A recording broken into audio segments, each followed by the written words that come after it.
Now, Fam Bam,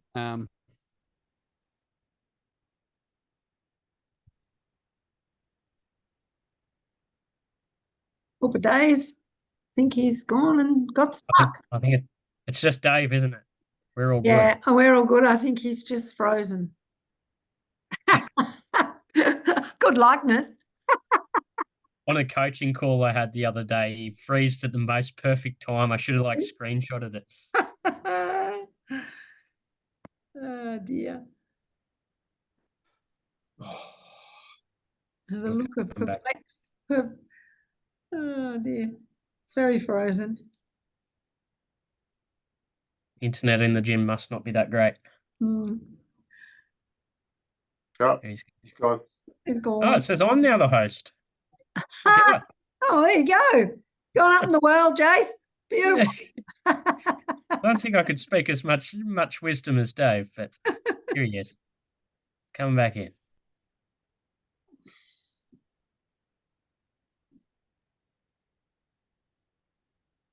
for some reason, my internet here at the gym is full bars, works on my phone, but my computer's been cutting out last few days. So I was actually literally about to say, just so you know, my internet's been cutting out. And then I was like, you guys are all really deep in. No, my Hey, internet died. ladies. Thank you for such a beautiful app. Oh, Gina. Hey, don't hear enough of that at home. Yeah. So yes. Anyway, what I was saying. So we're going to go a little rogue tonight. It's the third last session, but the rogueness is actually on par. What I'm going to do tonight's sort of about unveiling reality, whatever the fuck that means. That's yours to find out. I'm going to borrow some work from the level 2 retreat, and we're going to go into that tonight on this delightful subject that Jace had the opportunity to figure out. So we're going to do a bit on that. We're going to do a bit around different sort of ways to really pull this apart and understand this. And so we're kind of going, when we talk about mind, body, and beyond, this is the beyond part. But beyond part doesn't exclude the mind and body. It fundamentally includes it. So hence, otherwise, I mean, how can you be beyond something if you're not including it? So that's what we're sort of touching on getting into. But before we do, we're going to wait till Claude gets on.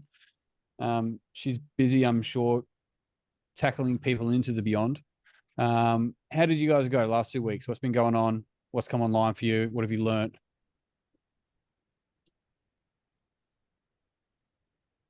You're all going to share.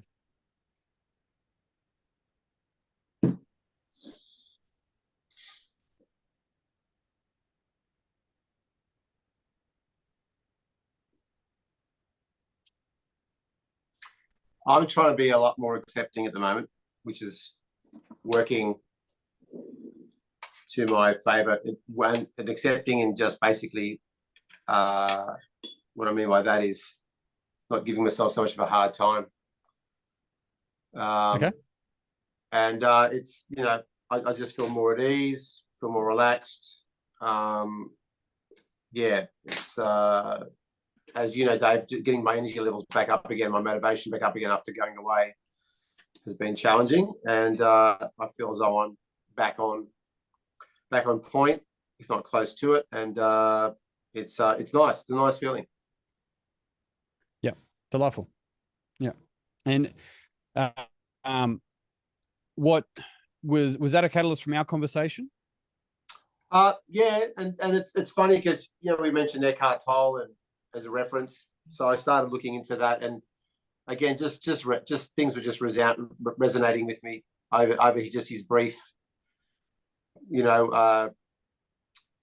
commentaries on his interviews, and they were just they were good.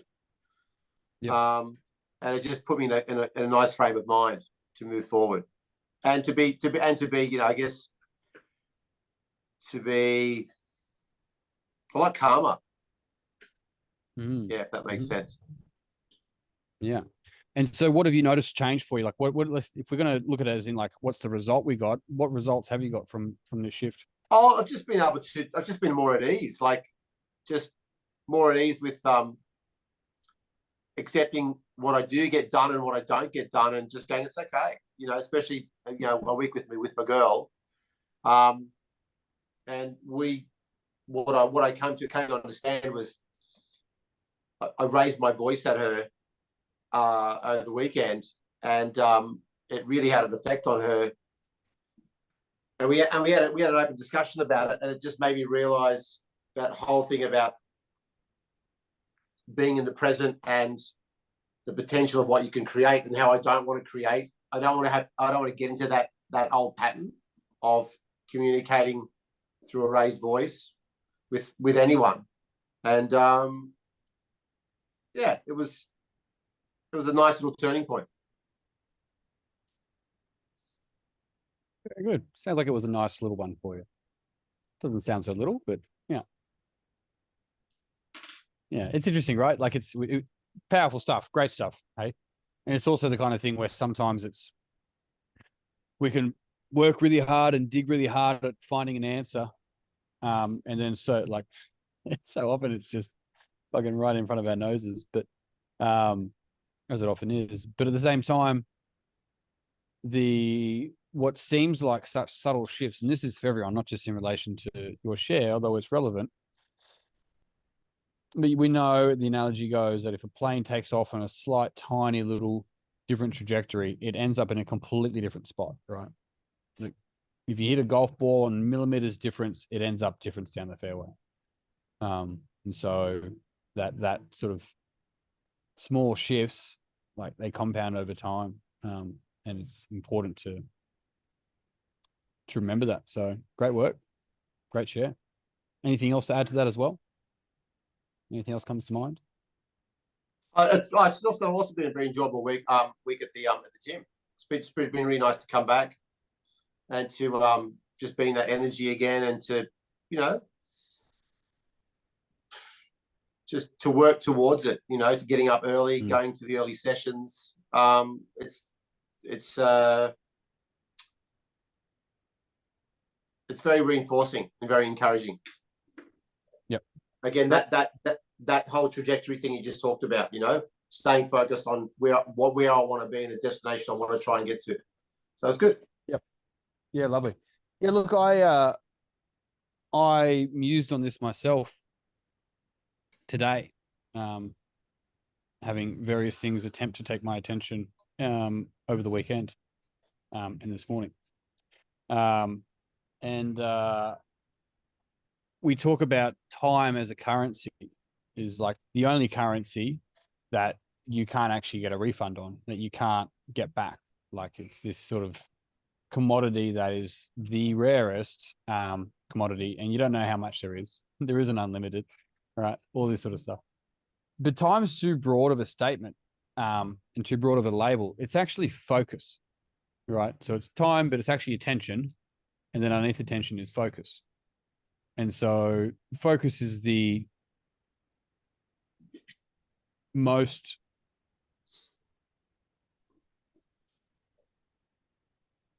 the most important commodity in relation to our lives, and being able to choose where that focus goes, right? And hence where it's like literally distraction is talking about lacking traction towards wherever we're going. So yeah, massive. Love it, Harold. It's good to see you back in the gym too. Nice calm face, nasal breathing. So very good. Good morning, Claudia. Good morning. How you going? Good. How you doing? Very official and smart, intelligent in your glasses, and Yeah, I'm a bit blind. I found I'm a bit blind, just a little bit. oh, okay. Yeah, very good. I do remember someone saying, I don't know if they're smart or just blind. So yeah, very good. I take both. Both, yeah. Cool. Well, very good. So I was just asking, like, what's been going on? What have you noticed? What have you seen over the last 2 weeks? And Harold went, shared a doozy. Inky, Jace, Claude's, what's been going on? What have you seen? What's the reflections? What have you learnt? What's your share? Had a shitty day. Delightful. Yeah, nah. Feeling a bit crap tonight, so I might just not say, if that's all right. If that's all right with you. Very much so. Very good. Yeah. So, I mean, even too, stuff like that as well, right? Is being able to get objective to it in the sense, not, hey, how do I get objective and positive to the day? It's like there's probably times, potentially, maybe not, where fuck it, not getting on. Right. I'm here, but I'm just Right. not. Yeah. So there's definitely, you know, even objectivity to that as well. So good to see you on. Thanks. So that only leaves two. And you can't use Inky's reason. She's already got hers. She's used it. It's only one per session. You can't do bad day shit. Too bad. So I've just been working on what we had talked about, Dave, about focusing on where my attention is going or where it's been drawn to, or whether it's been to self or other, about I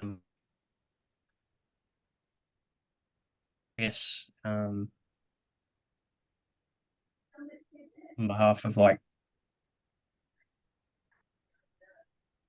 giving power away or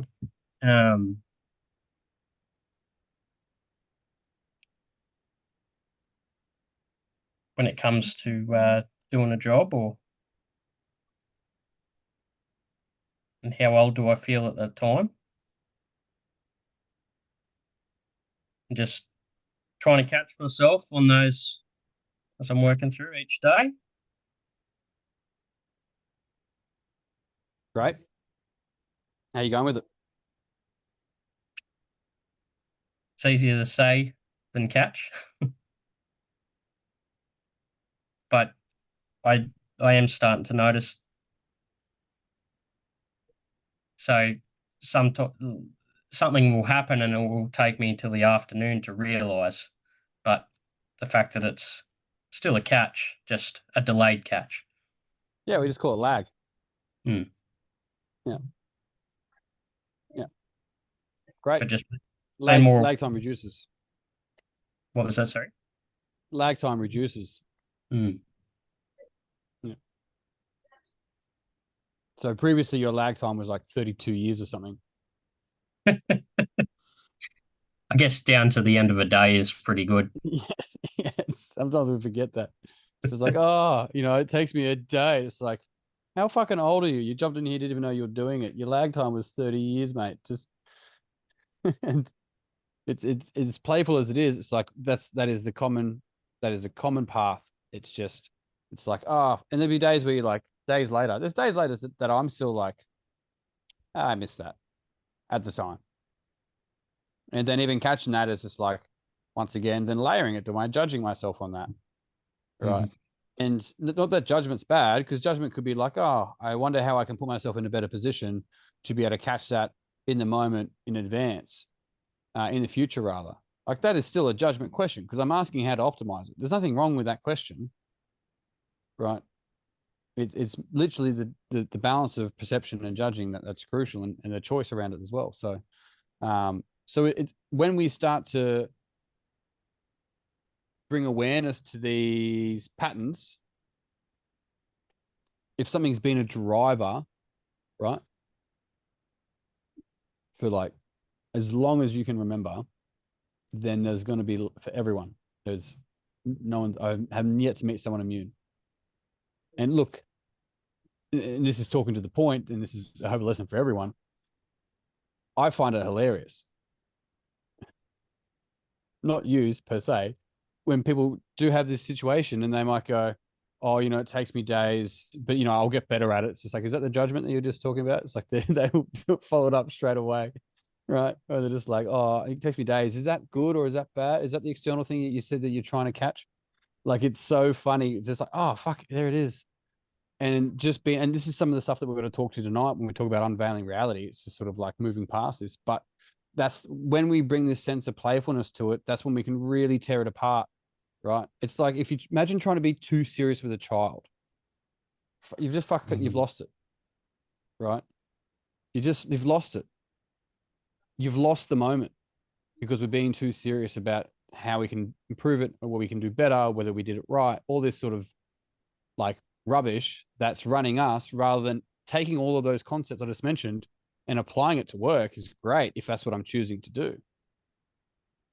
But You make that's the it whole fun. point of when we get you. Sorry, mate, you go. Yeah, I can relate to that from the boys. It's like the concentration is lost straight away, but if you can make it like a game, it becomes intriguing and they get curious or it's fun. Oh, yeah. And how much more do they learn? Hmm. But not us adults. No, we must sit down and judge ourselves. And we must get it right. Otherwise, we are no longer worthy. Cats don't care. Just be a cat. And so the playfulness in all of this is as soon as we become serious with a child who's learning, we lose them. Right. And so this sense, this playful, youthful sense can be so liberating and allow us to actually be present. Fundamentally shifting things. So yeah, the more serious we take it, the further away we are from the moment. And that doesn't mean necessarily to be like I'm saying, I'm encouraging you to go out and make faces at random people in the public to be silly. Like it's not that. It's going when we take ourselves too seriously with these things. And I hope there's going to be opportunities for you to see this type of course again and again and again as people come through and learn, and you see them come through and I know you've been to a couple of immersions retreat, Jay, so you would have seen it, but it's this sort of level of seriousness that's one of the easiest signs that we're getting in our own way.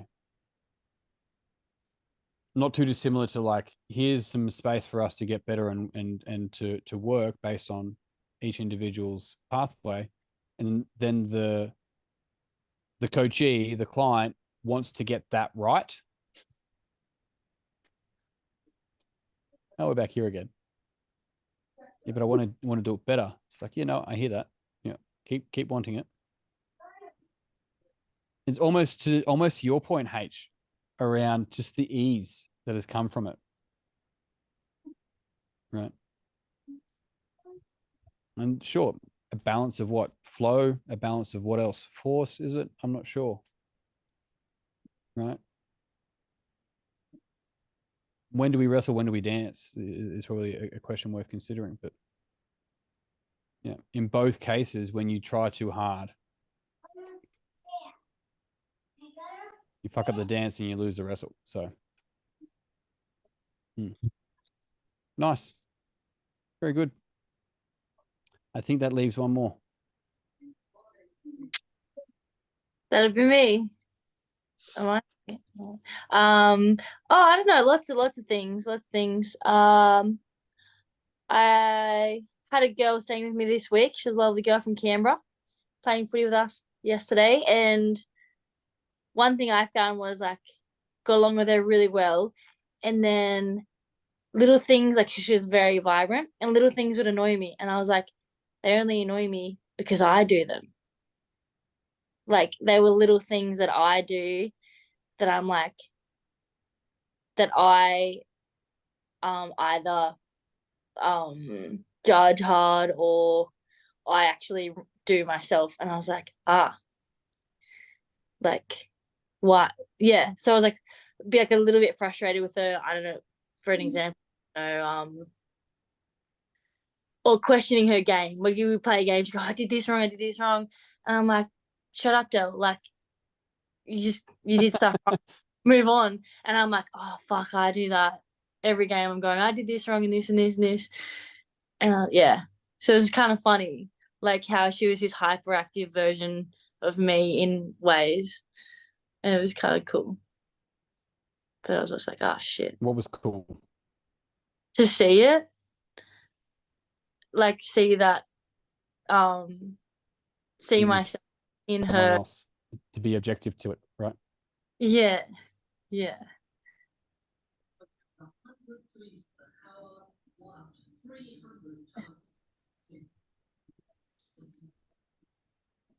Did my internet stutter then? Did I come through? My connection's unstable. I lost you a little bit, but maybe it was me. I don't know. No, I think it's my connection. So Gotcha. is it stable now? Is it okay? Can you hear me? I can hear you. Lovely. Yep. Keep going. That was really it. Yeah. And then that's all I can think of at the moment. But I had a lot going on in my head, but I don't know, just chipping away. Noticing things. Yeah, I mean, Mm. it's such a beautiful opportunity, right? To be able to be objective to patterns that we can now, I say we as in each person on this call, or can see in other people. And so one of the beautiful opportunities that you guys have is to now in conversations with yourself, let alone other people, is to stop getting stuck in the story and start seeing the structure.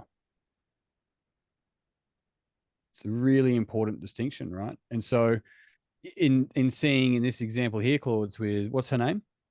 Her name's Delilah. Delilah. Hey there.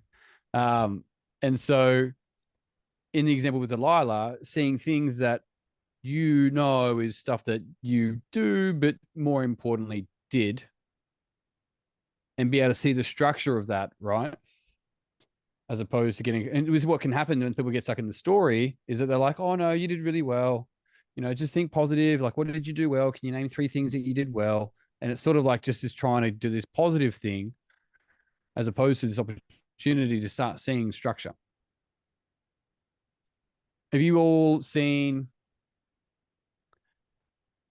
I don't know, what's the movie? The Lion King or Matrix? Matrix is a doco, but you've seen The Matrix, yes? Yeah. Are you familiar with, I've lost H. He's done. Are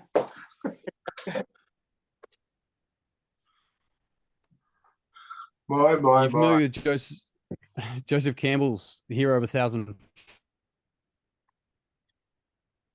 Faces? Are you familiar with The Hero's Journey? Yes. Hand up if you're familiar with The Hero's Journey. The Hero's Journey is the structure that follows all stories, right? And so commonly taught in like these coaching circles. And so people can map out their own hero's journey legitimately through it, right? I'll just try and find an image for you just so we got a reference point.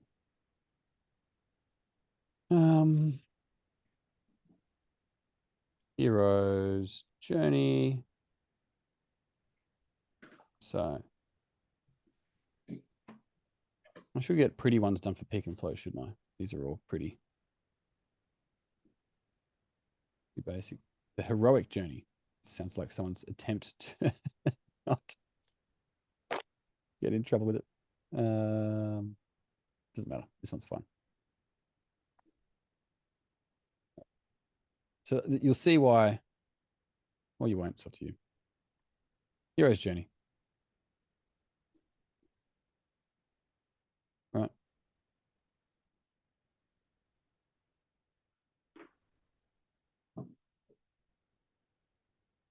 So the reason why this is that it literally is a story, watching stories unfold. That's how it works.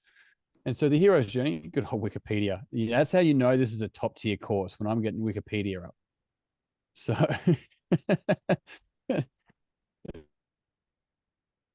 disregard that. So my point here being is that this is Joseph Campbell's work, and an amazing illustration of the hero's journey. There's a call to adventure, supernatural aid. There's a threshold, right, to pass, and then beginning of transformation. Keep in mind the idea of transformation is the process of changing form. So the word transformation literally is the process of changing, transform, right? Form of mind, form of body, whatever the case might be. There's a helper, there's a mentor, challenges and temptations. There's actually a much easier and better description of this, but then there's the abyss, so the death and a rebirth, right? And more often than not, this is a metaphor metaphorical death, to clarify. Otherwise, a lot of stories would end. But there's a metaphorical death, and then there's a rebirth, and then there's a transformation, atonement.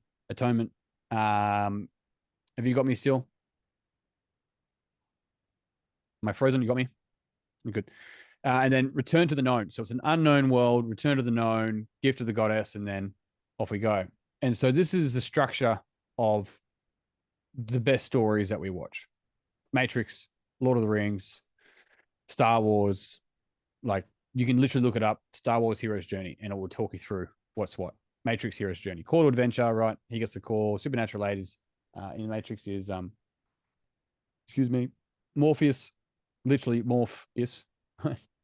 Hence why it's the doco, right? He breaks it through the threshold at the beginning of the transformation. He's the mentor, there's a helper, and off they go, right? So the reason why I point this out, have you ever watched a movie where you haven't seen it, but you predicted what's coming next? Was that movie now less interesting to you?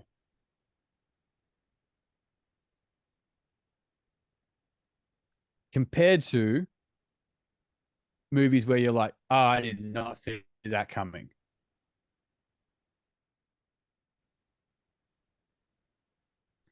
You're seeing the structure. When we can see the structure of what's going on, we see through the story. There's a lot of beauty in that. We don't lose our capacity to see story, to be human, to connect, to have empathy and compassion.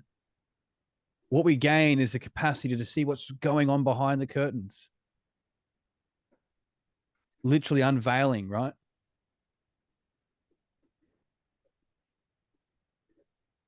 And I share this quote time and time again. Breathless last weekend,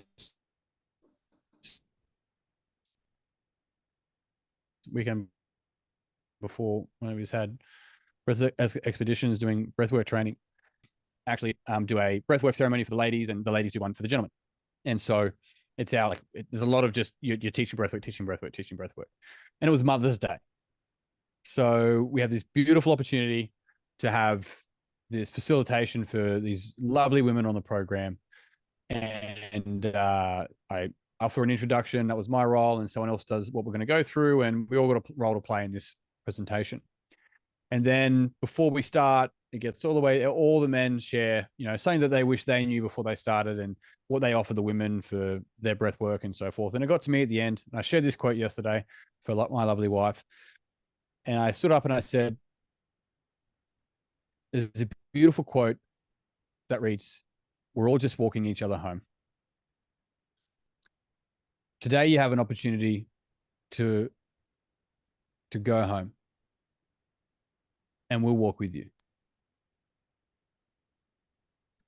When we practice listening for structure in others, we start to see it in ourselves. Home is beyond structure. Home is beyond personality. Home is where there is no conditions.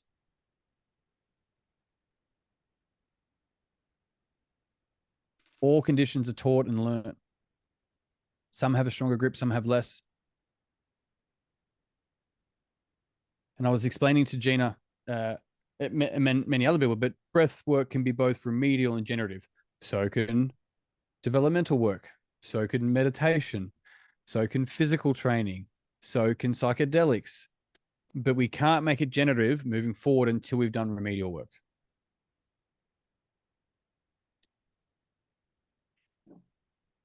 You'll get stuck. You'll get pulled back every single time.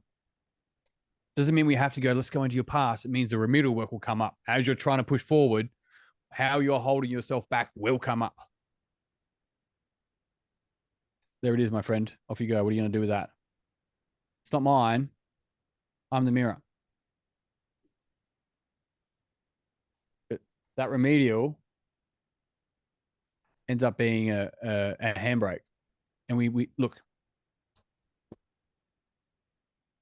I wasn't planning on using the whiteboard, but here we are. Don't mind this scribble. Gina wanted to know how it was remedial or generative.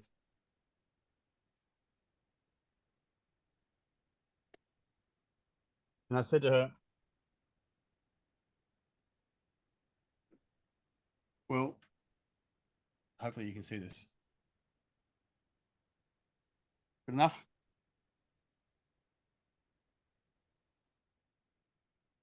That's a river. And there's a natural flow to the river of your life. Right? Generative work, remedial work. And if we've got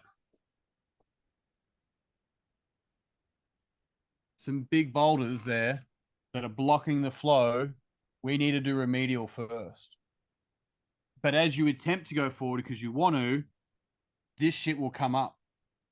And when we listen for structure, not story, we start to hear these, right? Conditions on self-worth, conditions on, which is just the main one in the sense that everything else usually is a subcategory of that. But what, what people think of me, so you can actually go self, others, world, my roles in the world, how I'm perceived by others, my self-esteem, my power, right?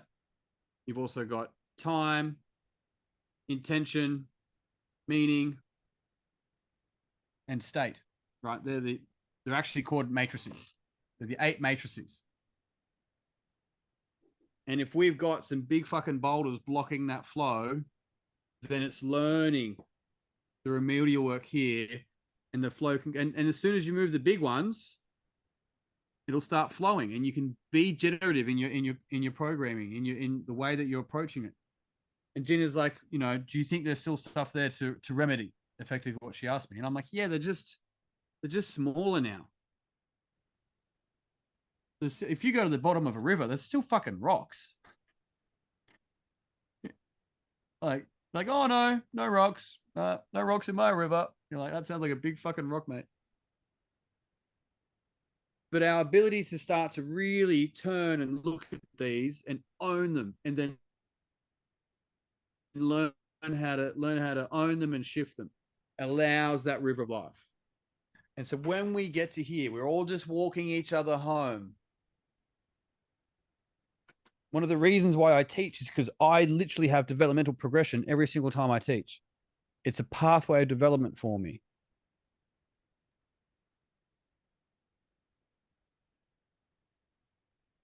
You're helping to walk me home. And if you allow it, I'm helping to walk you home.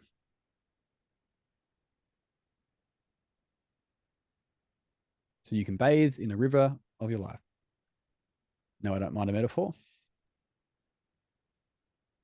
Does that make sense?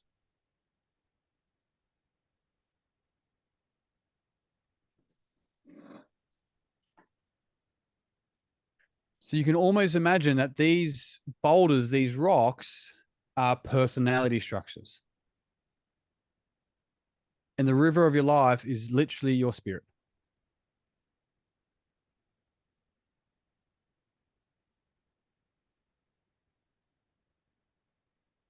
Everyone's river has the same desire to flow, the same desire, the same volume of water. You'll just meet people that have fucking large rocks, and over time you can start to see their rocks. And when you point out their rocks to them, they'll hate you. So don't do that. it's just, they're like, oh, you think your worth is in other people's opinion. They're like, fuck you, didn't ask that. Don't like that. I'm going to block you. That's it. And then I'm going to screenshot that and say, look at what people think of me. This is why I hate life. Like, oh, fuck, thought I was helping. It's like, no, you perpetrated their issue because they hold on. That's like, where would they be without their rocks? Who would I be, right? Who would I be to you? What would my role in the world be? Would I be a mother? Would I still be a carer? I'm not trying to pick on you, Inky. Would I be a leader? Would I be, would I be seen as a man? All this sort of shit, right? What's my role in the world? Doesn't matter. And when we learn it doesn't matter, then we get to choose.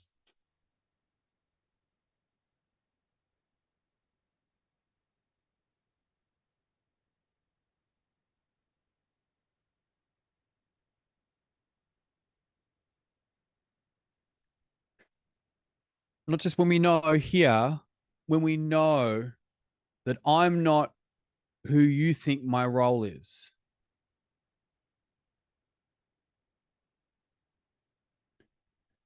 I'm not who I used to think my role is, who I used to think I am to other people. I am none of that. They are roles that I have played at stages in my life. And sometimes I just did not even know any better. So I identified with it. The accepting of the rock allows it to start to erode and move on.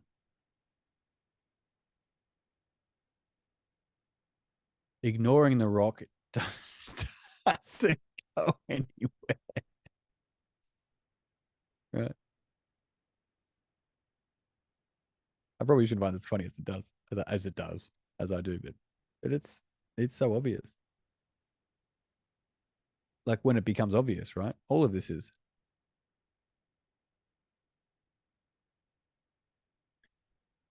Sat down with the guy the other. I didn't sit down with him. I sat down for my work time at the cafe, and he sat down and started talking to me about LGBTQ issues that he's having at school with his child. And they're trying to do all this sort of stuff.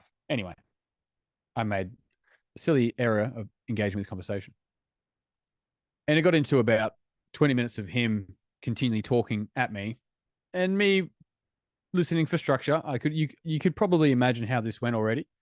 Listening for structure. And then I got to the point where I mentioned something, and then he goes, "Yeah, but," and I go, "Hey, just quickly, you know that's the 9th time you've said but after I've said something?" And he goes, "Huh?" I said, "That's the 9th time that you've said but when I've actually said something. Did you know that?" And he goes, no. I'm like, "Yeah, just so you know. So every time I say something, your first reaction is but." He goes, "Yeah, okay, but so what I was going to say was just it's like listening for structure. It's just like, mate, all you can do is mismatch. It is so no wonder you're looking at this shit and not liking it, because you're just looking for difference straight away. The first thing you do is look for difference. So as soon as I go to talk, it's looking for difference. It's just fucking running him. Normally I wouldn't say anything, but it was the 9th fucking time, and I just wanted to eat my food. Just in that example, Dave, was he very first person in that sense too, wouldn't he be? I know him quite well. He leans into a fair bit of first person, yeah. But it's actually third person, yeah, masquerading as first, because everything's quite objective in fact, yeah. Right. So, yeah. So if everything's factual, then it's real, and we should deal with it. So whereas first person is usually more thinking, feeling, this is what I think, and what it's usually around that. Whereas it's like, well, that's just what's happening out there in the world. That's fact, and I know this to be true, which is actually his thoughts. Yeah. Were you at one of the immersions or retreats with Dr. Amanda Barry? Might have missed that one. I think she was at the level 2, but there was a level 1 she came to, and Moo is amazing. She's great, and she was definitely at the level 2, and she, when walking her through the quadrants, level at first quadrant, she talked through a couple of things. Second quadrant struggled with, then asked a couple of different questions, and that started to come up, and she's like, "Oh, I didn't think of that." Got a third quadrant, and out came thoughts and feelings again. And so I'm like, let me just check in with you. Is that something that is objectively true, or is that something that Amanda thinks? And she goes, "That's something that Amanda thinks." I'm like, "Great, cool. Let's still grab that, and we'll just put it over in our first quadrant. So from this quadrant, what can you see that's objectively true? What can you observe?" And she was like, "Oh, right. Like just holding those thoughts as truth, which is what people can do. Yeah. Make them real, a thing, basically." I guess that's the story, isn't it? It's going with the story rather than saying the story. Yeah. And so the beauty of this is honoring something much deeper than the thoughts that get in its way. And we don't, and I say we as in peak and flow and everything associated with it, we don't operate from the place of ego is bad. That is literally the ego saying, like, the tongue tasting itself, right? Like it doesn't work like that. It's literally the ego saying it. It's just so odd. And so it's more about going, as you walk down this path, how much is your self identified with your egoic structures? That's what's likely getting in your way. Your thoughts.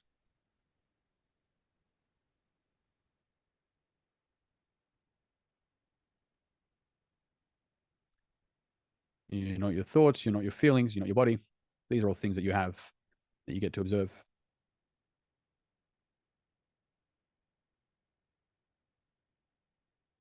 I remember the first time how long ago was it now? 2015 was the first time I heard something along these lines. And this lady said, you've got your thoughts, or you've got your voice in your head, you've got the thing that hears the voice in the head, then you've got the thing observing the thing, hearing the voice and that. And I was like, oh, what? You've got to layer past that, really. But we're going to talk a bit to that tonight and work through it.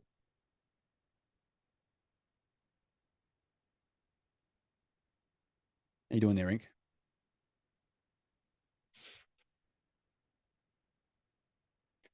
We've lost H. Or maybe H has found the realm. He's crossed the threshold. He's in the matrix. He's left the matrix. I think we've lost Jace as well. Seems to be frozen. I've got a question for you, but I'm going to wait till everyone gets back. So, Jace, can you hear me at all? So if I can hear you loud and clear and see you. Okay, lovely. You've just frozen on a very content-looking face. It's like you've just got the first bit of morning sun hit your face.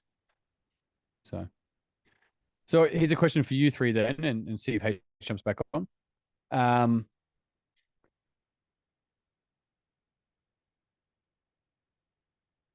What does the word matrix mean?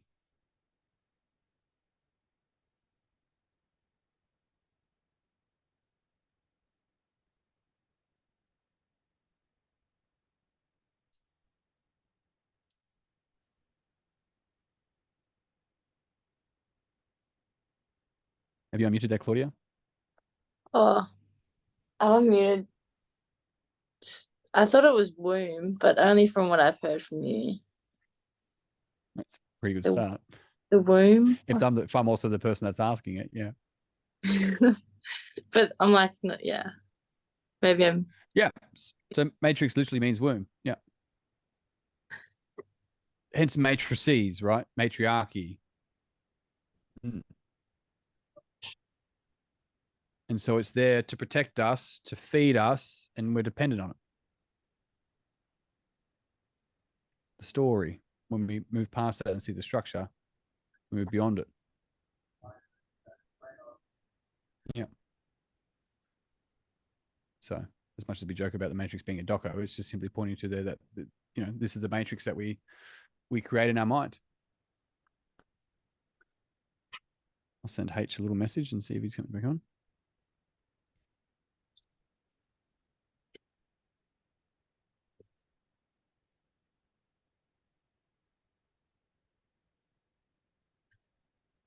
Here he is. Back.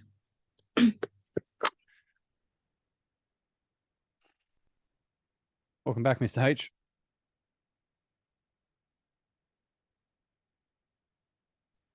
Apologies. It's okay. Good to have you back. Ask the crew a quick question. See if you can answer it. Do you know what the word matrix means?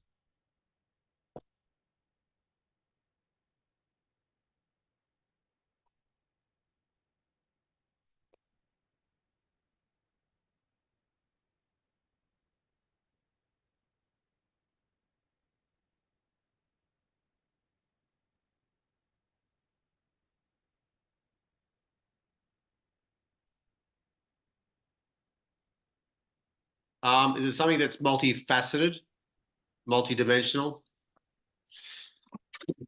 I like that thinking. It means womb. It means Womb. womb. Rightio. Wow. I mean, this is also looking back at literally the Matrix when they are plugged in, right, in their little egg womb looking thing, right? It's pretty quite interesting, but it literally means womb, and so what that's, and I just mentioned like hence matriarchy, matrices, and so forth as well. It's off that family of word, and so really what it means is just how we feel safe and how we create our own womb that we live in, right? So you can imagine everyone has their own little womb, right? Their own matrix. And my womb is different to your womb, but my womb is better, and the way that I see the world is obviously more correcter from my little safe womb. So we're going to use the rest of this session. We're going to talk through some similar concepts here around, and it's the stuff that we go through in level 2. The difference in the level 2 environment is off the back of a couple of days learning, and you kind of, you're deep in it. But this will go through and give a bit of foresight on what we talk about when it's like you've got this personality that has been with you from as early as you can remember. And this is why we use the terminology that personality is not something you like have. Personality is something that you do.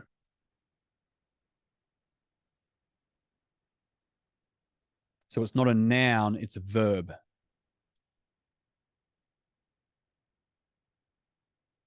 When personality is a noun, it means I have it. It's a thing that I have. When personality is a verb, it's a doing. It's how I do and see and share, and that can change because I can change the doing. And it does change.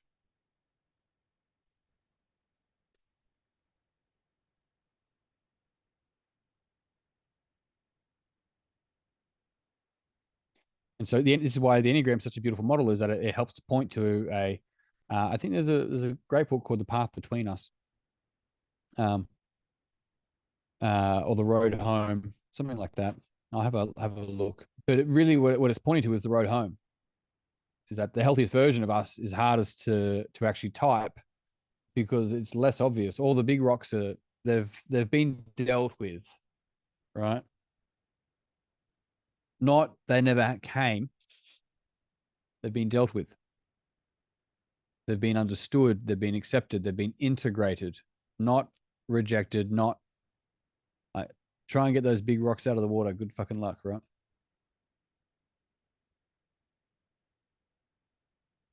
Just a slowly understanding and eroding, and off they go. Hence why when you're starting to do your work, the thoughts don't just disappear and you never have those thoughts again. The emotional pull that comes with those thoughts dissipates. There's another word for it, and it will come to me, but the blending as those thoughts, right? The identifying as those thoughts, the identifying as that personality, as that type of person, as that blending, that becomes distant. It sounds like, even in some circles, I remember saying this actually to a client. She's a counselor. She's a women's rights advocate, a counselor, and I was actually talking about old mate Boatman. If you've been to the gym before, you'd know. And I was like, look, I cognitively, and I knew this then. I now know it, but I knew it cognitively. And I was like, I understand that he doesn't piss me off. My experience of him does. And she's like, yeah, sure thing. Yeah. Like, oh, you're so heightened. It's like, oh, cool. That's what all your counselor people are dealing with. That's good. So point that I was sharing there is that if I say to him, he's pissing me off, where's the power? Who holds the power, me or him? You're giving him the power. He's pissing me off. It means that he has the remote control to my power of being pissed off. when that shifts to like I'm pissing myself off with my experience of him, I don't have to, like, it sounds a bit clunky to begin with, but that's what it is. Why am I bothering myself about this? What's really bothering me? You ever had someone before really fucking piss you off, and then you just had a shift of mind at some point, something shifted, something changed, the person did the same thing, and you're like, mate, are you okay? Their behavior didn't change. The world didn't change. Your matrix did.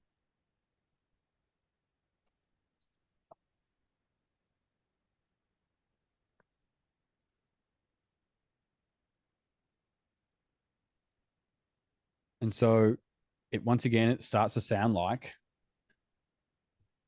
instead of saying, I'm angry, I'm experiencing anger. And then you can bring curiosity to that. It's very hard to bring curiosity to, I'm angry. But it is significantly easier to bring curiosity to, I'm experiencing anger. What's this about?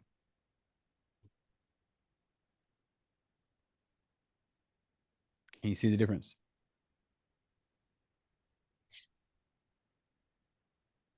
And guess what? If you try that, you'll have about 6 hours of lag. Fuck this bullshit and rah, fucking 6 hours later on, you're like, I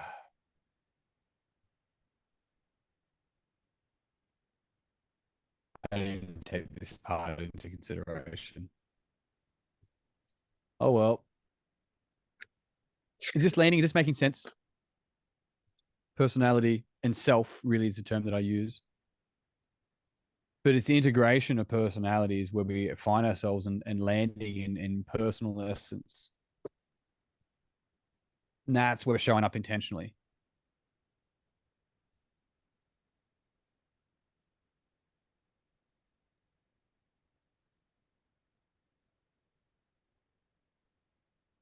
All right. Show a bit of a sneak peek at level 2 stuff.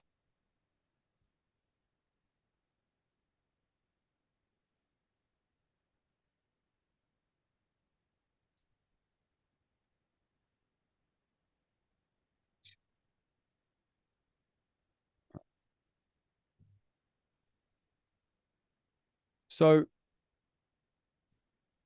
we can use models and maps for returning home, to use that metaphor. And when we arrive, which is not a final destination, it is fleeting moments of awareness, right? We realize that no maps exist there. And the waking up component, the home, isn't outside of us. Really powerful for this because it can really shut down the frontal lobe. It just shut, like, the brainwave activity goes from beta, which is like busy, like just problem solving, like people that are just constantly busy themselves, beta brain waves, down to alpha, which is allowing them to be a little bit more literally intentional and present, even to that balance of alpha theta brainwaves.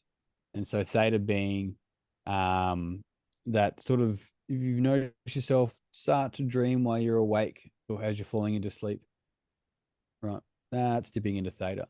And so when that happens, we don't have this critical thinking monkey mind brain. It doesn't happen. That happens in beta, not alpha, not theta. And so commonly when someone's like, oh, I've got a monkey mind, I'm really anxious, I'm this, it's like they're constantly operating beta. So what's their environment like? What's their life like that's keeping me in that beta brainwave activity? Seeing structure, guys, right? So we can start to see all these maps, but for ourselves, as we go down this path, we can have all these maps, but there's a beautiful quote. I mean, I've got a few of them, and the quote goes very simple: learn the sheet music, then throw the sheets away and play music.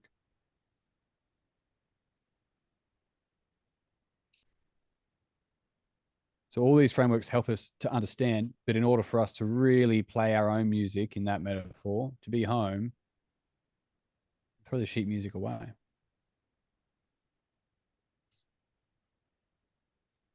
Let it come through.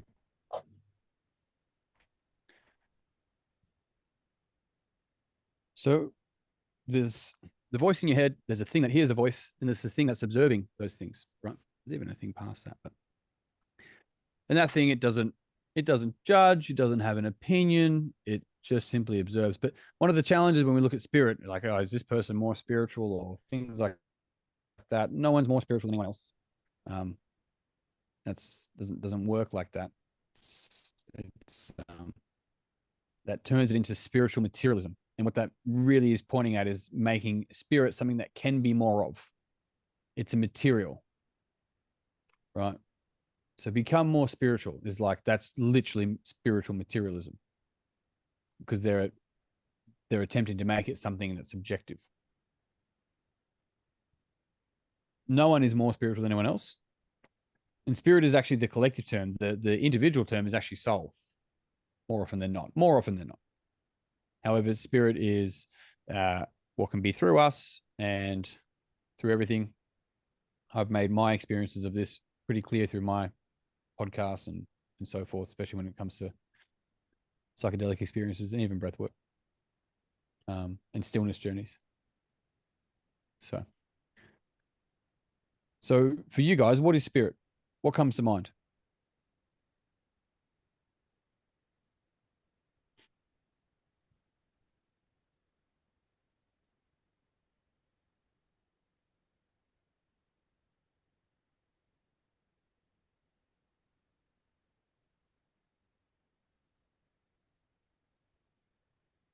But say very good. You're past. Nothing should come to mind. It's spirit. That was a top tier joke too. But anyway, Jace, you go. For me, spirit would be what is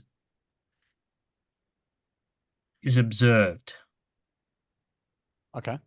from self. Okay.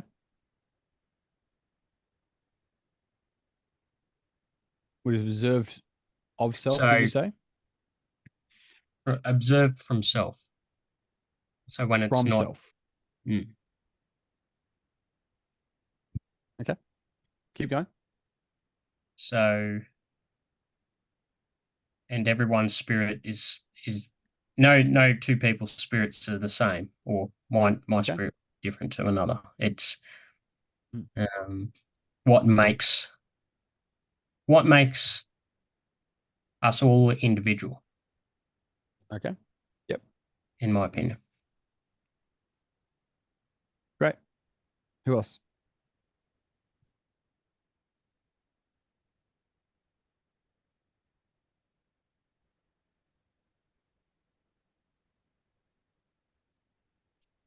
The inner being of self. Okay.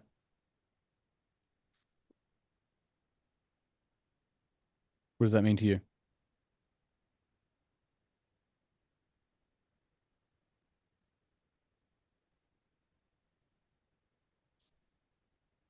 The self that was before all the shit hits you. Okay. And then you have to undo all the shit to get to the self. That To what? soul part of you that is down there somewhere. Is it part of you too? Yes. Okay, that's good. Can we just talk about all the shit that hit me? No, me. Just all the shit that hit And Dave. you. And everyone, I suppose. Everyone has their own shit. Yeah. Yeah. It's interesting. People can use a metaphor of like sweeping things under the carpet. I heard that a fair bit at Breathless the other week. It's just when I was talking to one of the other volunteers. Well, not really volunteer. They just one of the facilitators. It's like, it's not that people don't put it under the carpet. They put it in a backpack. Like, you can leave the carpet, right? Maybe you can make the metaphor as a carpet of the home or whatever, but it's like they put it in a backpack and they take it with them. And so our ability to look at that and be like, hang on a sec, do I still want to take this backpack? Do I still want to take all this? it's getting kind of heavy. If it's shit, then stinky as well. I mean, I don't have shit in my backpack, but whatever ink, whatever you're into.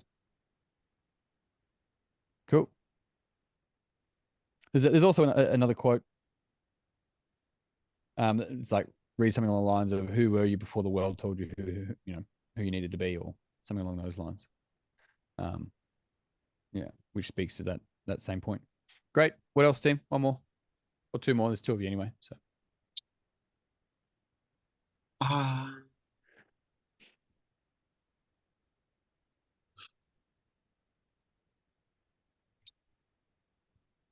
Spirit is consciousness manifested in a material form to witness itself okay.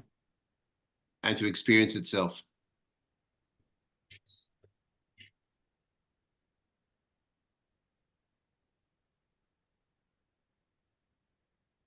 What does that mean to you?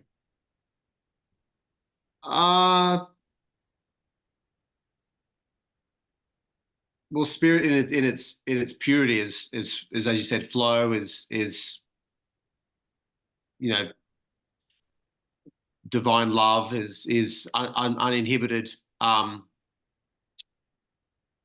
existence, whereas we have minds that think and that create stones and patterns and that inhibit us being in that free state, in that flow state.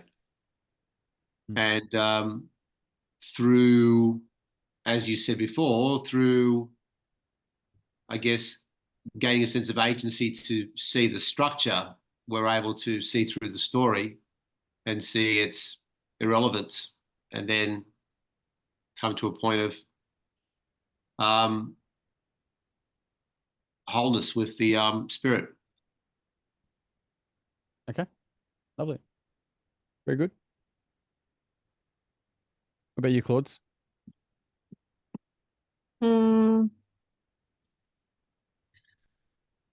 I'm not too sure, but I always felt like spirit was something that tied us to nature and the universe more so. Maybe it's a bit less individual, and it's just like a partness of everything. Yeah, I don't know. Okay. A partness of everything? Yeah, like yeah, just like a part of the energy of the world or the universe. Okay. Yep. Great. Great responses. So spirit can have many different names. The one that's not here is soul. And so that's where commonly soul is to do with like the human, like a human soul. They're a kind soul that's talking about the individual, right? The personal essence is integration of spirit into, personality into being, into soul and so forth. And spirit is usually coined as a collective. The human spirit in any individual, but neither right nor wrong. There's just plenty of different terms that can kind of point to a very similar thing. And look at the witness, the occupant, which is funny names of spirit. So the occupant actually isn't the name of the spirit. The occupant is the name of the personality. So when someone's meshed with their personality, what you're commonly hearing is the occupant, not the actual pure essence of that person. And so commonly the term the occupant is actually referred to that. Buddha, Brahman, essence, life source, God, the original face, speaking to what Inky mentioned before, the face before the world told you who to be. One's true nature. There's the component there with breath. There's formless, pure awareness, being, and the ultimate truth. And many different other names as well. But really what these different works are kind of pointing to is what has been known for a very long time, is that there's this deeper connection beyond mind to self and the greater collective. If you ever hear someone saying, "Oh, I'm into nature," it's like, no, mate, you are. You are nature. Yes. You're from it, mate. You are literally nature. I'm really into nature. It's like, oh, organic matter. Is that what you're referring to? It is literally where we stardust, and that can be so esoteric that's really hard to ground and make practical. What we can do is start to really get a deeper connection, call it a spiritual intelligence if you wish, a significantly deeper connection with spirit, which is always here. It's never not. It doesn't hold in mind where you should be or how things should be. It just observes. And in that space, it doesn't attempt to avoid any form of structure. It'll allow you to choose a structure as necessary, whatever is required in the moment, whatever's contextually appropriate, rather than having your structures run you.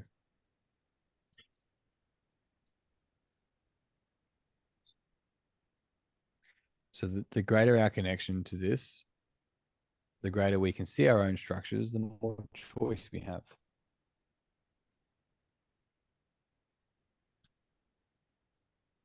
But like all of it, it's just a continual practice and unfolding.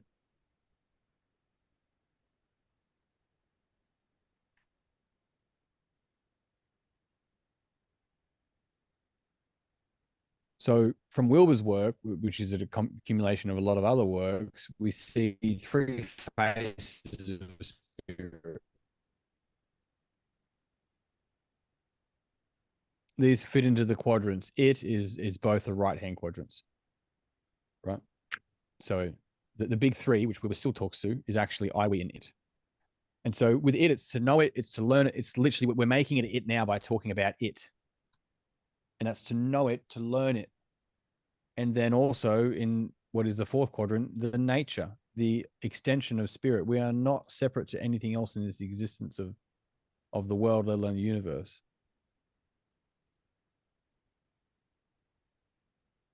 It's one breath for the whole world.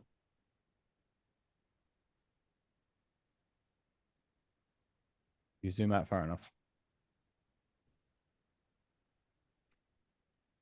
And so it's to know, it's to learn it, it's to effectively walk it, to see it within nature. The spirit in you and the spirit in everything else comes from the exact same place. And then there's the we, the relate with, the communion, which literally is common union.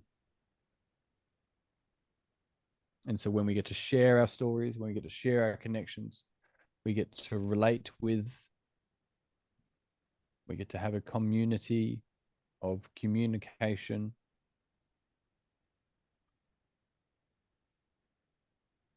But even when we share our stories, we're not actually, all we're doing is sharing what it's like. We're not actually sharing the actual first person state, the awaken, the feel of it, the embodiness of it.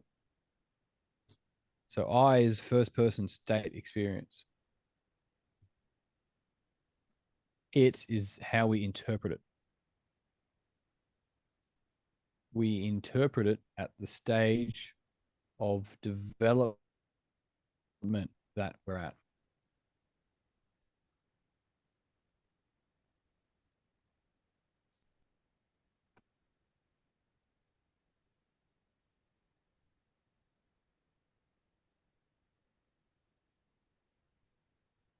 Does anyone see what I mean by that?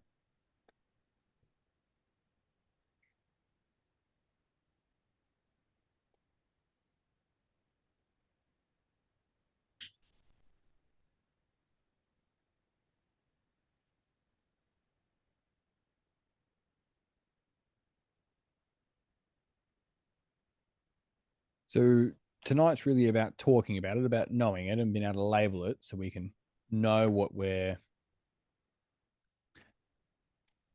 talking about and talking to in a similar way when you may have heard global language in the past, but now that I've pointed out the structure of global and detailed language, you can now hear and see what has always been there. It's the point of being able to work through this, right? I probably should put together a recording, but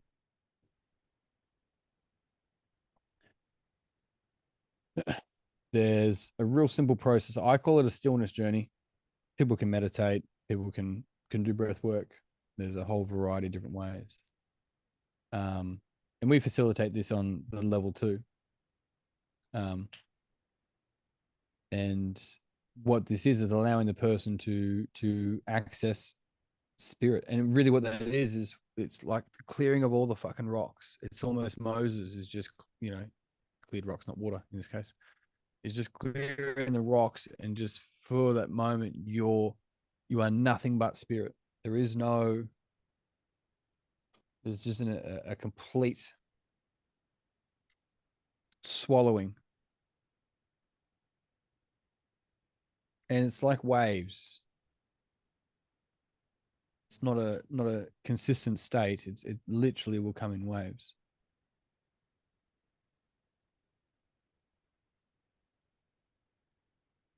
And this practice, and the practice can be a meditation practice instead. It can be a breathwork practice, but it's a melting practice above everything else. And our ability to connect to this shows us that all of our thoughts are nothing but fleeting things that pass our mind that we then choose to hold value on.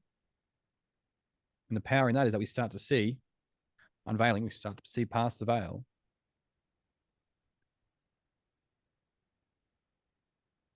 To see the structures of our mind, how and why we've held on to them,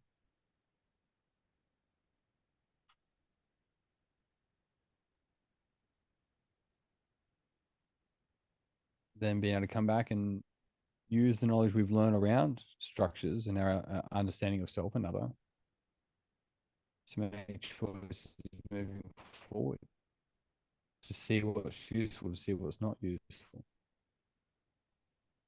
The more connected we are with our personality, the further away we are from spirit.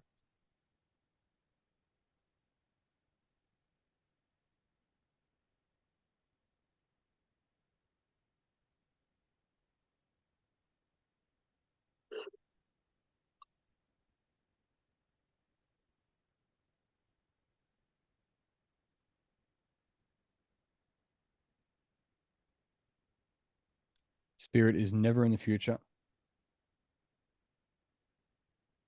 Spirit, essence, whichever. It's never in the past.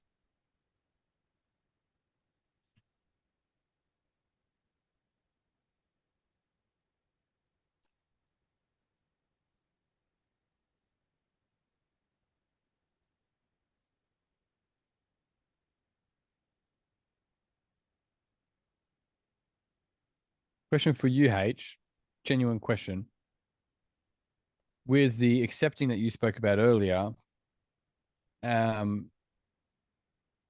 that left you feeling more in the future, more in the past, or more in the present?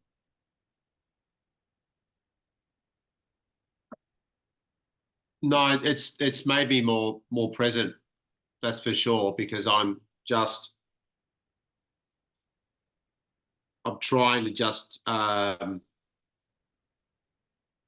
I'm trying to it's Good catch. what you said about structure before. It's seeing the structure to the story and catching that, and then being okay with it.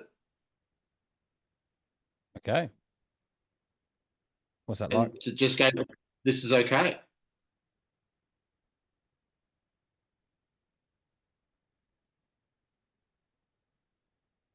Yeah. Yeah, lovely. Which is an example, right? Just a quick example of how easy it is for individuals otherwise to think about future, past, how it should be or shouldn't be like that, or I'm putting words in your mouth here. I'm not saying you specifically. I'm saying commonly. And so this is if people are like, oh, how do I change this? The first thing comes to mind is like, well, what haven't you accepted here? Does it need to be changed? Does it need to be understood?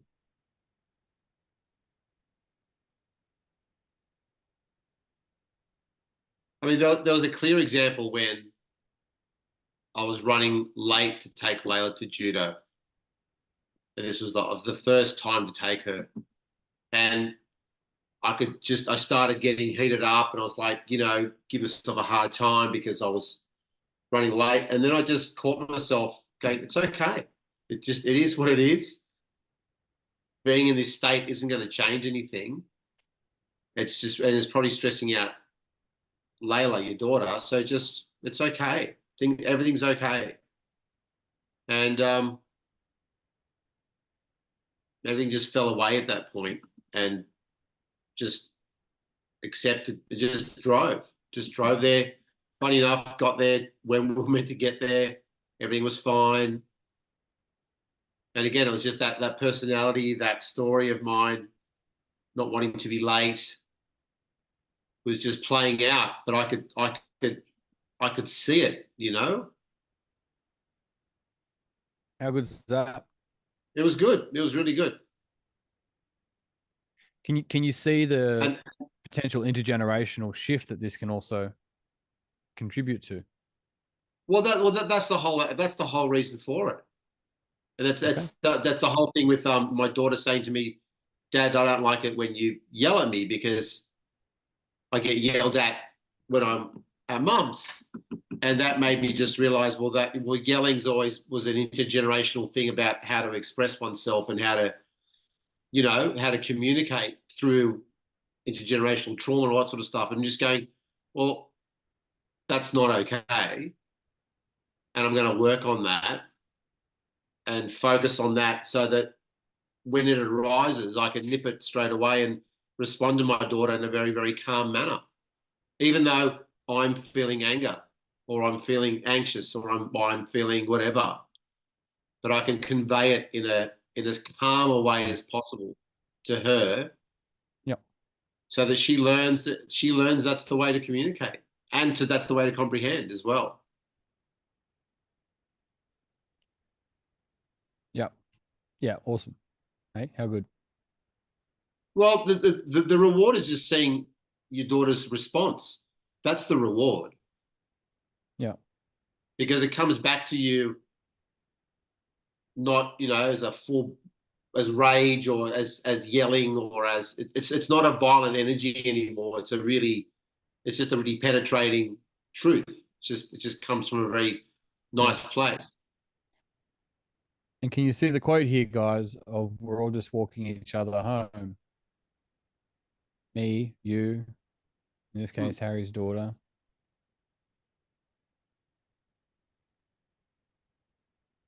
I don't want her going through what I went through. I'm sure Don't go everyone through it feels the yourself. same way. Yeah.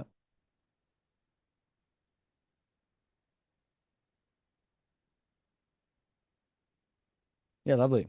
Yeah. So it's great that we've talked about it. Before I share my screen again, we're going to finish up shortly, but a little bit to go through. What's come online for you? What questions do you have?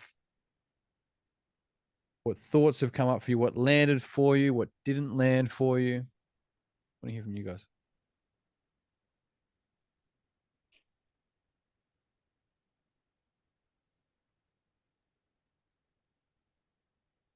I think for me tonight is just not putting an expectation on it and just letting it flow, just being okay with it. I feel like I picked up that at retreats in the past, yet it's easy to forget for myself. Okay.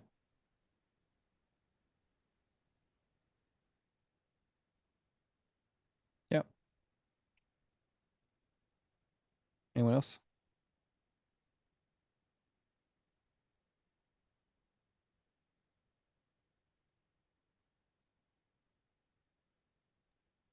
Dave, you mentioned like a few times about choice, like doing something like then gives us or the person more choice. And then I was like had the thought of like, well, why is choice important? And then I kind of answered it myself, like, oh, because then things don't have power over you. And then I was like, why is it like that sort of cycle of, I don't know, getting, yeah, I guess because with everyday little things, like sometimes having a lot of choice is overwhelming, I guess. And then I was like, in Well, the you have con- choice in everything anyway. You literally can walk into a supermarket and buy anything. Mm, Like there's choice, but to make it easy on ourselves, we go, I don't have choice. I have to go to training. I have to jump on Meet the Moment. Right. I have to put fuel in my car. These are all just still choices. You can literally, you are allowed tomorrow by the universe, not by law, to just not get dressed and walk outside of your house. But you choose to abide by the law because you're a pussy. All of you. Right now, I'm on 5 acres and in Bywong, so I'm not going to get locked up. But these are still choices. They're just automated. mm, So the question is worth considering: is this automated or authentic?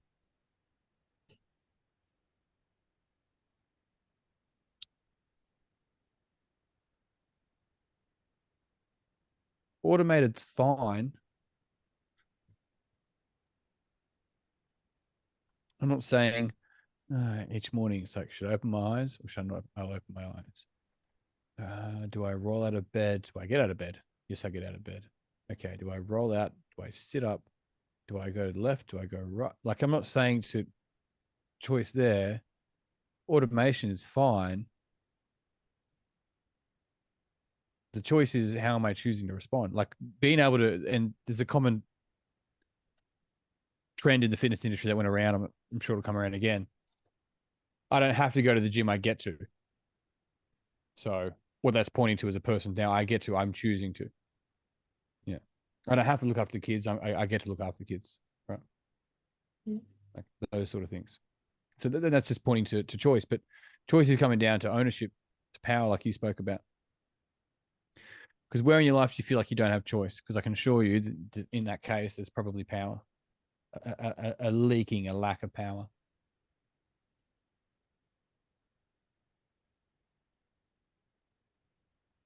mm. Every single day, you are living automated choices.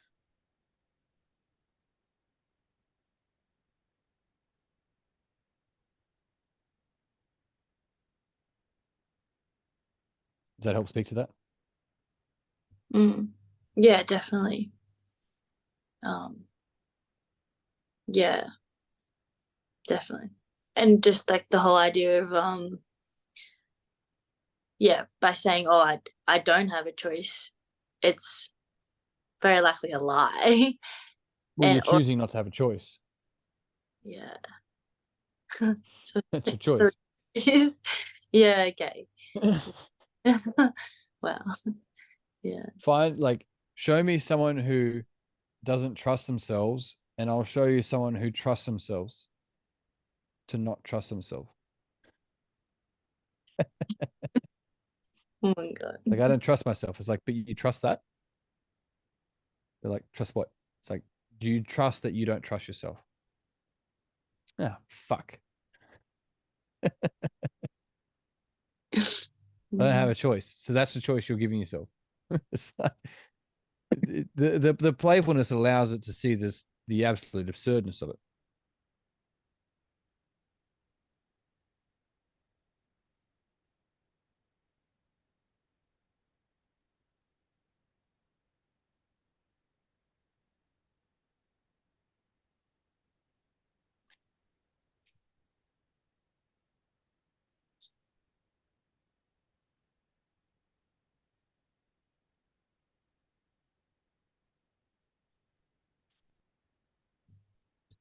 Who here has seen or heard this quote?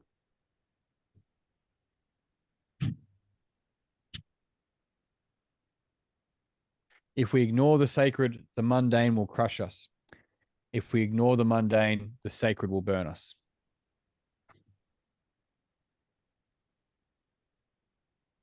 One of Jamie's favorites. Breathless love it. The sacred are the peaks, right? The sacred moments, the heightened moments. If we ignore them, then just the monotonous mundane will just crush us. We won't have any soul left. Like it's gone. It's just crushing. But if we ignore the mundane and just continually pursue the sacred, it will absolutely burn us.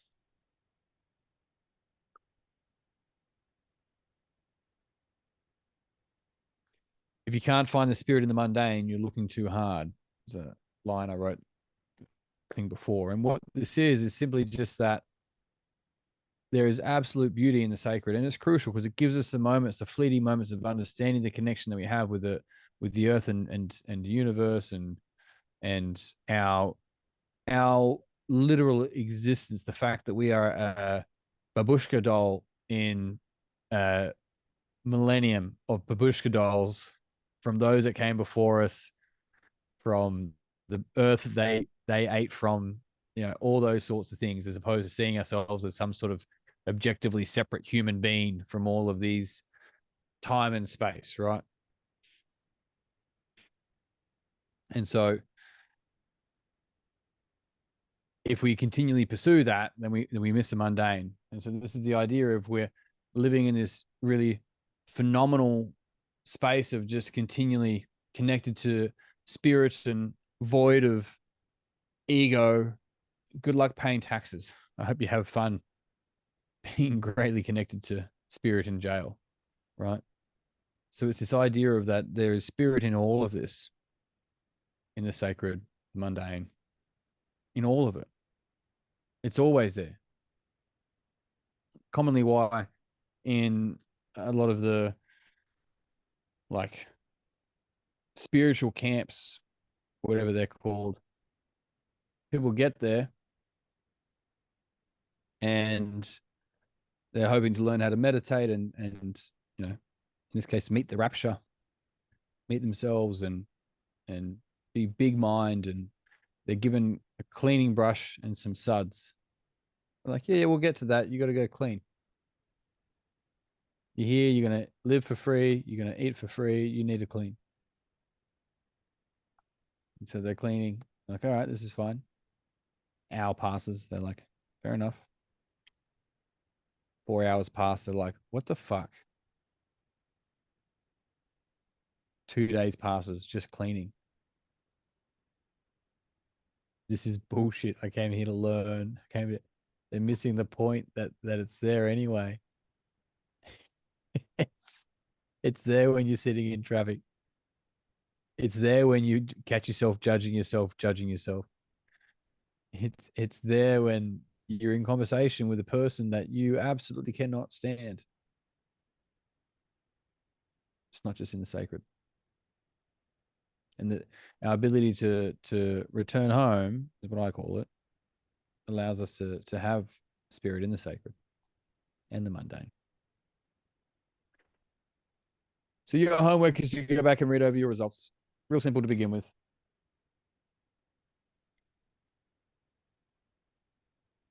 I want you to really get familiar with basic fear, basic desire. This is why we use the Enneagram. It's really, really simple and profound.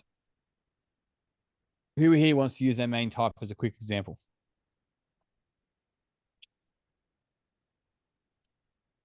Jace, what's your main type again?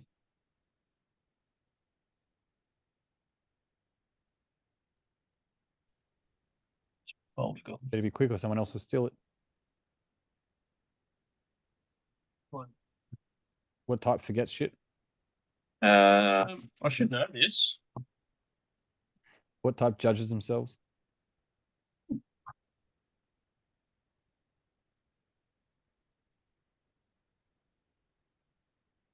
I am a 6, huh? 6?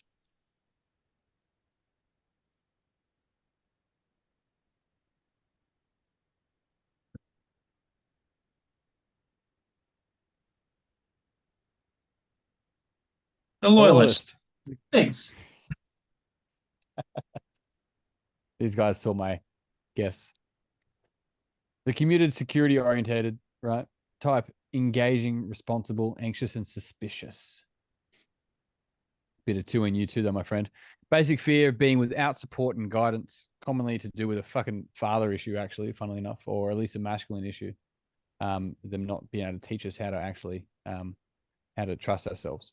So it becomes a big trust issue. Hence why I don't trust myself. So I trust other people because I didn't know how. I was never taught how to trust myself. I'm not saying specifically for you, just for those playing along at home. So the basic fear is being without support and guidance. So guess what their basic desire is? As long as you desire something such as support and security, you'll never have it. Hence why constantly working and having support and security, right? Because it's always out of reach. And so at growth, they take on the peacemaker. Under stress, they take on achiever. End up being a bit actually deceitful. But you've got 6 wing 5, the defender, 6 wing 7, the buddy. So you look at the levels to the right there, you've got 6.9 right through to 6.1. Most people that we meet are going to be in the average levels. Most people, right? Ambivalent person, overcompensating. I can't actually see the word behind that. What's that say? Tough guy. There you go. I've seen a few of those. Obedient traditionalist. And then as they start to move, so you could imagine, you know, less associated is the word I'm looking for, less associated with their persona. A self-affirming person. They don't require affirmation outside of themselves, right? An engaging 6 is someone who has decided to learn to trust themselves, that people are mostly okay and I'm going to be okay and engaging and this is a normal thing and so forth. So each one of you go back and look through your results. I want you to read through them. If not, at least get a copy of one of the Enneagram books. Just get familiar with it so you can start to see the structure in mind, body, and beyond in your main core types, because these are the ways, these are your rocks. We can do all meditation and bodywork practices and all this kind of shit, but we're still going to interpret at the stage of development that we're at.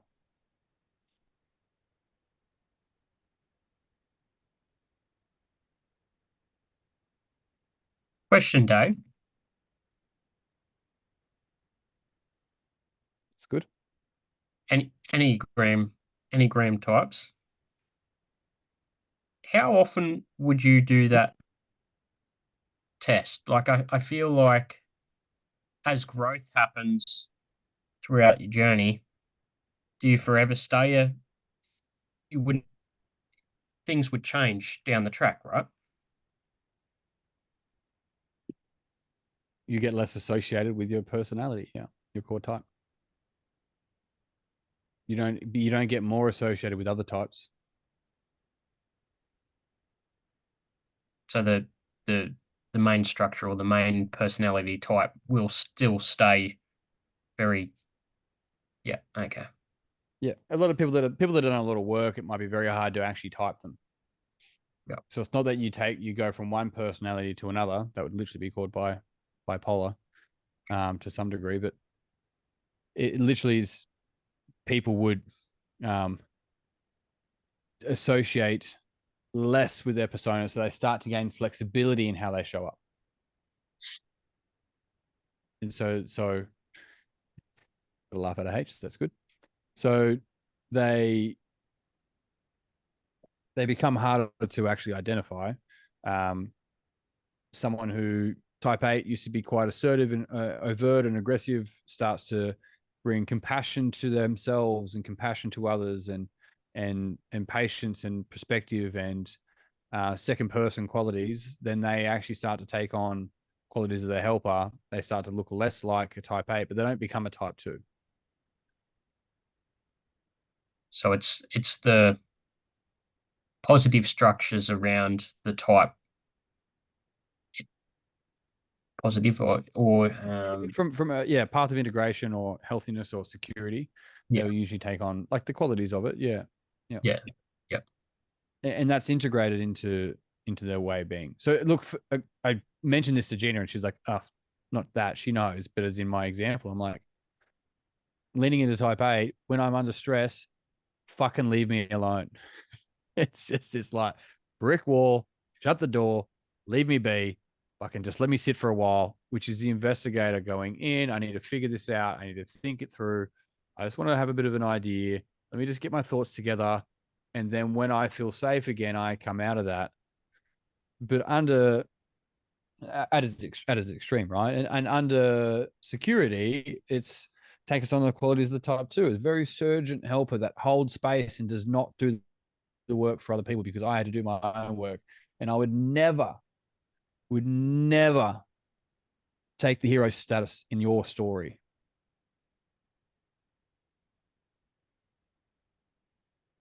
So I'll hold the tension, I'll hold the space. I'll be willing to let the person walk away going, what a fuckhead, not helpful, than for me to actually help them, because it's not helpful. So there's an example. I don't become a type 2.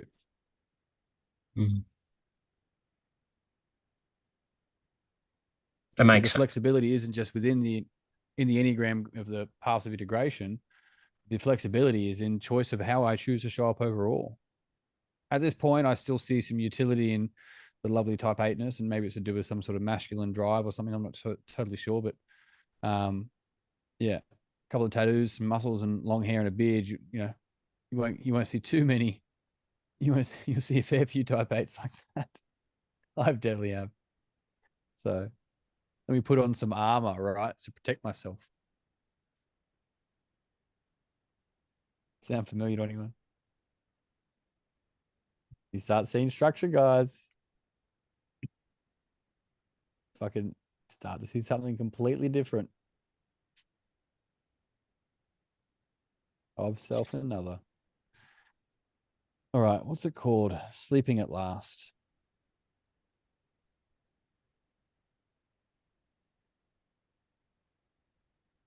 Okay. I'm going to share. Pause. Share a playlist with you. Save playlist to the library. I don't want to do that. I'll just share.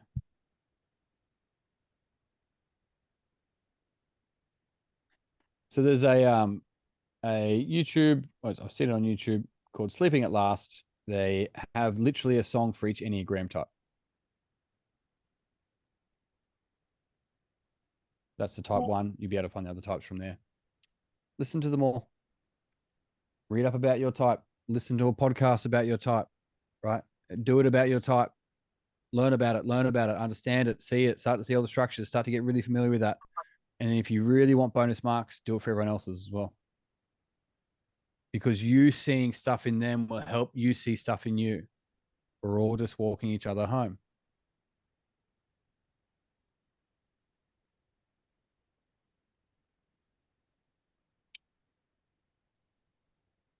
Cool.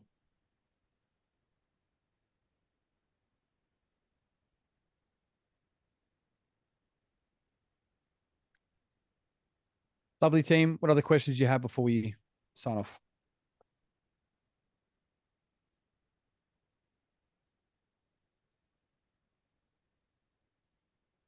What landed for you? What didn't land for you? Something clear? Something unclear?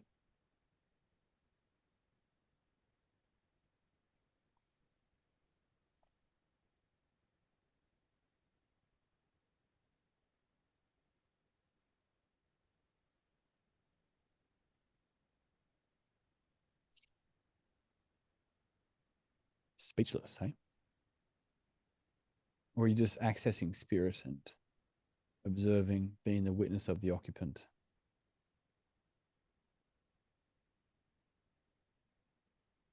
Dave razzles and dazzles his connection to his persona of type 8 that he's yet to absorb and integrate into the great chain of being before he's returned to the earth that he came from. Making Harold cry, guys. All right, that's fine. Lovely to see you. Listen to your shit, read your shit. I want to hear about. I want to see it in the group this week. I want to hear what you thought of the songs, what you related to. I want to hear all that. Cool. If you choose not to, that's fine because it's your choice. Just know that I'll judge you.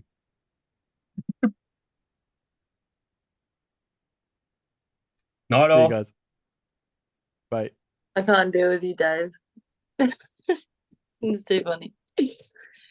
Ciao, I feel ciao. like you're particularly cheeky tonight, or I enjoy think it. I've decided to allow a bit more cheek into my delivery of many things. Yeah, I'll share something with you if you guys would like. Mm. From the heart. Yep. One of the things I've reflected on over the years is, and a lot of the work that I've done is like, I would call,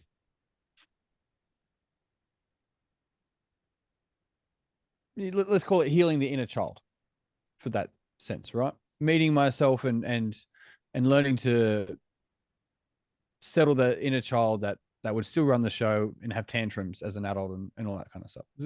I've done a fair bit. I've had a few dark nights of the soul. I've had and actually just one big long one really, but it's I've had a few of those, but right, and I to the points where I've shaken hands with the devil is my term for it, and come out the other side. And so what I'm learning now is that actually it's some sort of almost like healing of the inner adult. And I'm not sure how else to explain it. I haven't read the text on it. What I've learned is that for many stages of my adult life, I haven't actually allowed myself to feel joy, to experience joy. I've had joyful moments for sure, but I did not allow myself to experience joy. And I had more reflections on this even recently with breath work. It was actually on my first night, Friday, Saturday, Sunday, come home Monday. That was my, and like, it's nuts. Like people are having like screaming, they're like bawling their eyes out. Some people are not, some people don't let themselves get there. It's a really, really interesting concept. And understanding what I know about the nervous system now and how we cycle through this, it's profound that we can do what we can do with the body, from training to breath and so forth. Right. So I'm there and I'm not having these. I'm having a couple of weeping tears. I'm not moving the rocks. Right. I've fucking screamed into a few pillows and a few sandbags. Don't you worry. But outside of that, that's not what it was for me. And so one of the things that came up was, again, which is something that I reflected on recently, but it came up a few more times. And the me not allowing myself to experience joy. There's work to do, right? Not just like, let's get to work, as in like, I need to break I don't want to live the life I lived when I was younger for my children and all this kind of stuff, right? So it was almost a bit too serious. And the interesting thing around that as well is that my mum's middle name is Joy. My mum is Wendy Joy. And I don't have a relationship with her. And so I've broken up with Wendy as a mother. I acknowledge that she's a person. I don't hold anything against her. Inadvertently, I'm pretty sure that I broke up with Joy. And so what's come online to me is to create a different relationship with joy, to allow that to come into my daily expression. So much so, our daughter's probably going to be Sophia Joy.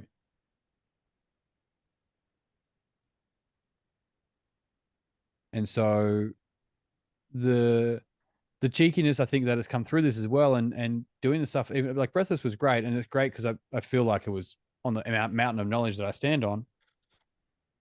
The stuff that I work on and stuff that I work through is so phenomenal. And so the cheekiness is, if you don't get it, then too fucking bad. It's like, stop trying to get it. It's not going to be in this course, right? It's not going to be online. It's not going to be here. It's actually, it's there. But we use these as avenues to meet ourselves, and that's what I'll continue to provide. And so, the cheekiness is there because fuck, we all die. So the trying to be serious in on our arrival, it's quite funny. It's like, I better get there serious with heaps of certificates. Thanks for I'm the going share. to talk about it at my funeral. Yeah, pleasure. So, Yeah, it's really cool. so yeah, that's there's probably been an element of that. And like in saying so, I still had this weekend just gone, I still had people from my past or people that have an image in their mind of their younger version of me in their mind come up. Friday and Saturday, 2 different people. Yeah. And I'm like, I'm fucking catching strays here. I'm not, what happened? How did this, I'm just catching stray punches. I'm like, I'm not even in this conversation. What's going on? But it allowed me to get objective to that and to see that sort of stuff as well. And so on the back of that and a few other bits and pieces, it's just like, fuck it. Fuck it. So there's a couple of little rocks there that I found in the last week or two. Yeah. Only millimeters, but I know the shift of it is massive. So there's your cheekiness. That's the joy of becoming lighthearted. Mm-hmm. There's not much joy in being heavy-hearted. So you're right. No. But also, like, I just don't hold expectations of results for people.